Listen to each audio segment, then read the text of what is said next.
Good morning, Jeffrey Howell's Carpet Cleaning. We are back from the beach and we are home in our stomping grounds here. Today we are in Vancouver, Oregon. Or I'm sorry, Vancouver, Washington actually. It's just right across the river because the whole Portland metropolitan area just kind of borders right with Washington. It's just a little river separating the two. Go across the bridge from state to state. Let's go ahead and take a look inside. What we've got today is a 3-bedroom, I have to count it real quick, 3-bedroom, downstairs area, kind of a townhouse. The carpeting here has been pretty well pre-vacuumed prior to me coming in with a shark vacuum. I could tell by the grooves and everything that it leaves in the carpets. But anyways, I kind of wanted to point out with the vacuum and getting a good suction set up.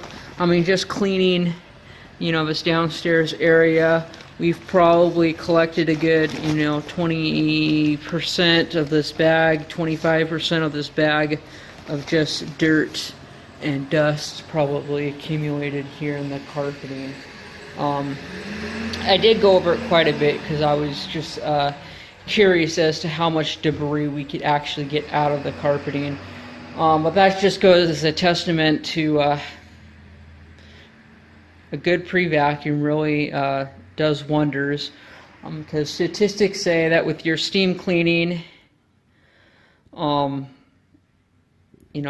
should go back and preface that, point out another 25% after the shark pulled out a percentage of that carpet already. So that is a significant amount of debris that we were able to pull out before turning it into mud with the steam cleaning. Steam cleaning statistics say that roughly 65%, if you're just doing a quick one pass with the wand, about 65% of the debris that's in the carpeting actually remains in the carpeting. Has absolutely nothing to do with how dry or how much water they actually extract. It has to do with how well rinsed and how much debris they were actually able to get out of the carpeting. So carpet cleaners who go in and just kind of barely get your carpets wet, you have to wonder, gee, I wonder how much debris they're actually leaving behind. And you got to think about that. You get carpets wet, you're turning them to mud, so basically you got a bunch of muddy water, and you're sucking up some of the muddy water. How much of the muddy water is still remaining in the carpeting? Because the carpeting just absorbs what it puts down. So if you're turning it to mud, it's just going to be absorbing dirty water. So that's it for now. We're going to go ahead and start upstairs. We already, upstairs looks pretty good. We'll just do a quick pre-vacuum up here.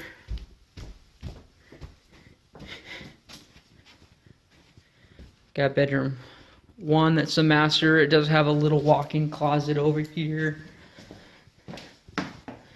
That all cleaned up.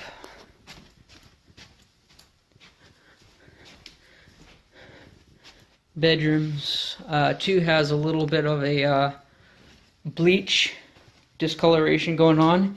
Can't correct that, so that just stays. I mean, you can try to re-dye it, but sometimes you're better off just leaving it.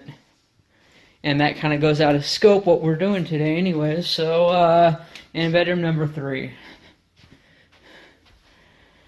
And then obviously the hallway and then the stairway we will end up doing last, because we got to switch our equipment out and it just makes it easier to do these as the last bit as we're walking out the house. So we'll actually come down after completing the upstairs area here, and we'll go downstairs and complete the living room, dining room areas, and then we'll come back and we'll complete the stairways. So I'm going to go ahead and begin our pre-spray and I'll then get the truck all set up as it's dwelling on the carpeting, and then we'll be good to go. Alright, without walking through the entire place, I went ahead and I pre-sprayed everything, agitated using our carpet rake. The stairways, which I do last anyways, I went ahead and pre-sprayed just so that they're ready to go. Use a brush it in, both the risers in the back and the steps below. In the front room here, we did the exact same thing, so you can kind of see what we did. This pre-spray solution works very good. It breaks down and emulsifies all the crud that's in the carpeting. In fact, this is the dirtiest spot right here, just because it's typical for transition area, kitchen, come in, you know, it's just where all the traffic goes. But anyways, nothing along here. Looks beautiful. Don't really see any patterns. However, there's a lot of pre-spray soap residue in the carpeting because of the traffic lane cleaner, along with a little bit of oxygen bleach to help break down and boost the 9.5 pH. Or actually, it doesn't boost the pH, it just boosts the cleaning effectiveness of the traffic lane cleaner. So we'll go ahead and allow this to dwell as we are setting up and running our hoses into the house. Again, we run our hoses up to the furthest most top corner of the house, and then work our hoses back down to the truck so we know how many lengths of hoses are going to be used. And then we fire things up and go from there. And by that time, the carpeting should have had plenty of time to dwell with this pre-spray sitting in there, and it'll be ready to extract, and the carpeting will look absolutely beautiful. Alright, we got our truck fired up. We got our hoses running in. We're just about ready to rock and roll.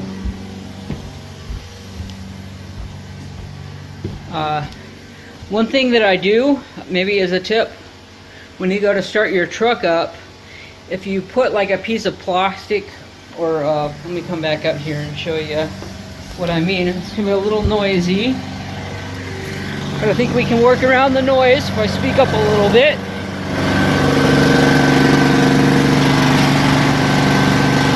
By pulling the hose off, putting your system under a load by putting a block in front of it, like this, makes your machine work and heat up faster than normal.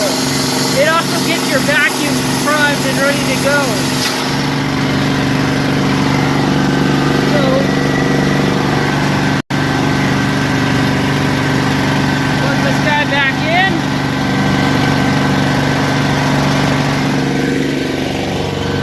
Alright. Yeah, that trick helps a lot, especially in the morning. Cold mornings, when you want hot water fast, what that does is that gets your lines going. It heats up the water.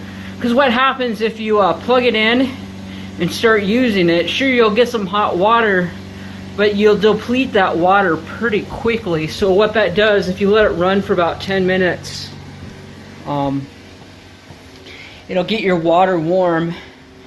And let's say you got 5 jobs during the day, it'll keep that water warm and primed and ready to go hot almost all day long.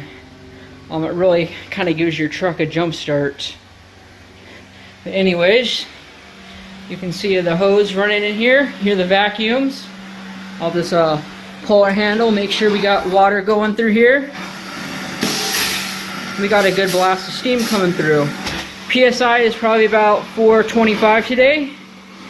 We are going to go ahead and do this, and again, I don't have my GoPro, so I can't actually hold the camera phone here and record my cleaning process, but what I'll go ahead and do is come back and show you the completed work. Alright, this is one of our the back bedrooms that we did thorough steam cleaning, rinsed it well. We got the window open to get a little crust breeze to help dry it. We raked it out.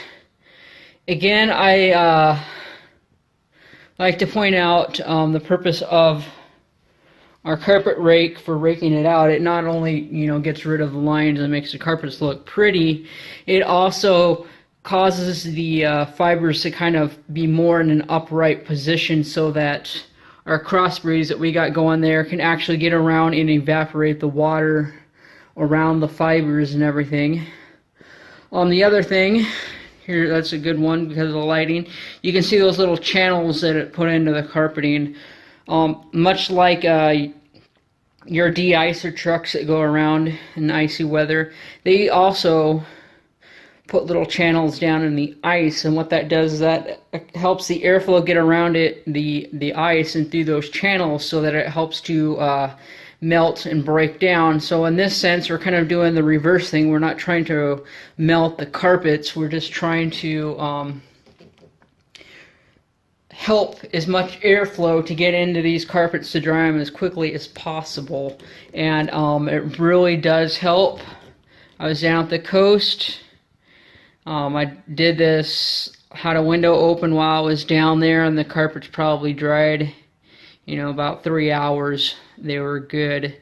Of course, the cross breeze is very important to allow this to happen, so always try to get a cross breeze. In some cases, you might even need to turn the bathroom fan on just to have that exhaust to help circulate air in the hallway. In fact, I might do that here in the hallway because of the distance, but we do have, I can feel a nice cross breeze, even blowing in my face here. So we're going to do this to each of the bedrooms. Alright, this is bedroom number 2. We raked out, cleaned, finished. That dark spot there is actually the seam in the carpet showing. This carpet has a row of carpet here running up to the back wall there, and then it has another piece on this side. So it's 2 sections. Kind of looks a little ugly on the phone, but it's actually 2 pieces of carpet, and that's what's going on there. Bedroom here, or the hallway here, we raked out the little hallway. We'll continue raking out the hallway here in the master bedroom down there to the right. Master bedroom and hallway. Everything looks beautiful. And then of course we are going to finish with the stairways, but we still have the downstairs to do, so we will come back to the stairs. Alright, I'm back outside, drain the extra water out of the tank, water the grass. The hose, you don't want it all bunched and coiled up, so you do want it as straight as possible to get the max amount of suction. So I did straighten it out what we could. Go ahead and fire this bad boy back up. We are ready to continue where we left off. Back inside here. When we get to the stairs, I'll be sure to fill you in. Alright, we're taking a look at the front room area right now. We just brushed it all out. Extracted brush. Looks absolutely beautiful.